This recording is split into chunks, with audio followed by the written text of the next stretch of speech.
Hi అండి, welcome to my channel మన YouTube వంటిల్లు. నేను మీ శిరీష. ఈరోజు మన ఛానల్లో కారపూస ఎలా చేయాలో చేసి చూపిస్తానండి. ఇది కారంగా కరకరలాడుతూ చాలా బాగుంటుంది. మీరు కూడా ఒకసారి ట్రై చేయండి. కారపూస చేయడానికి శనగపిండి 2 కేజీలు తీసుకున్నానండి. 2 కేజీల శనగపిండికి 1/2 కేజీ బియ్యపిండి వేసుకున్నానండి.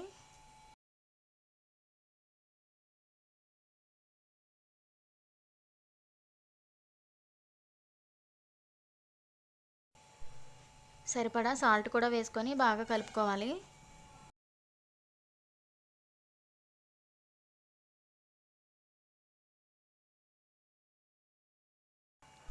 యాభై గ్రాముల మిరపకాయలు, 4 స్పూన్లు జీలకర్ర మిక్సీ పట్టుకొని పిండిలో కలుపుకోవాలి.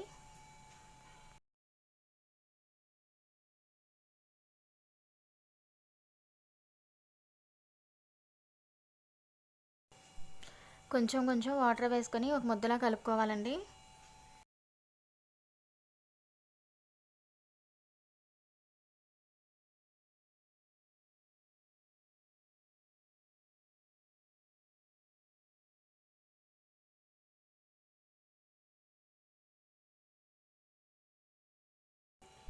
ఈ విధంగా కలుపుకుంటే సరిపోతుందండి. దీన్ని మూత పెట్టి ఒక 10 నిమిషాలు పక్కన పెట్టుకుందాం.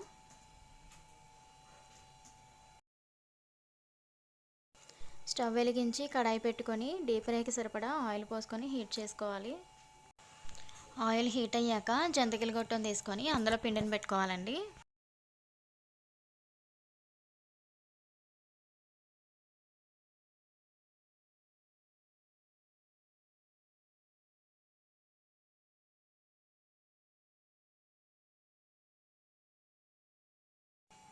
పిండిని ఫుల్గా పెట్టుకొని మూతని క్లోజ్ చేసుకోవాలండి.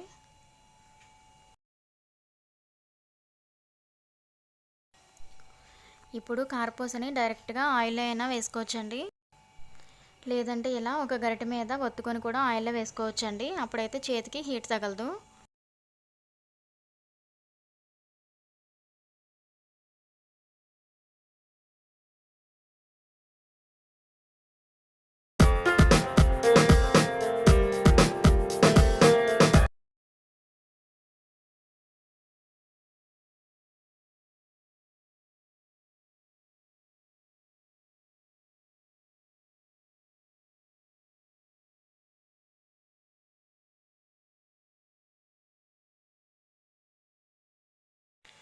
ఇలా గరిటె మీద ఒత్తుకొని ఆయిల్లో వేసుకోవాలండి. ఇవి త్వరగానే వేగిపోతాయి, ఎక్కువ టైం ఏం పట్టదు.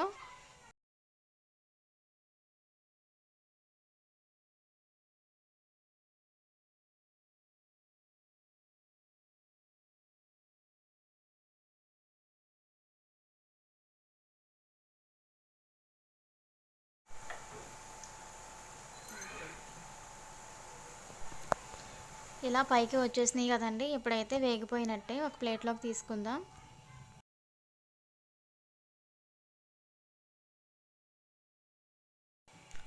పిండిని మొత్తం ఇలాగే ఒత్తుకొని ఫ్రై చేసుకోవాలండి.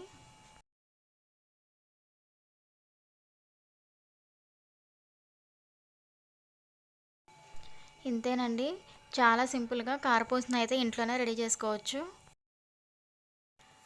చూసారు కదండి, క్రంచీగా కారపూసను అయితే ఎలా తయారు చేసుకోవాలో. మీరు కూడా ఒకసారి ట్రై చేసి చూడండి, చాలా బాగా వస్తుంది.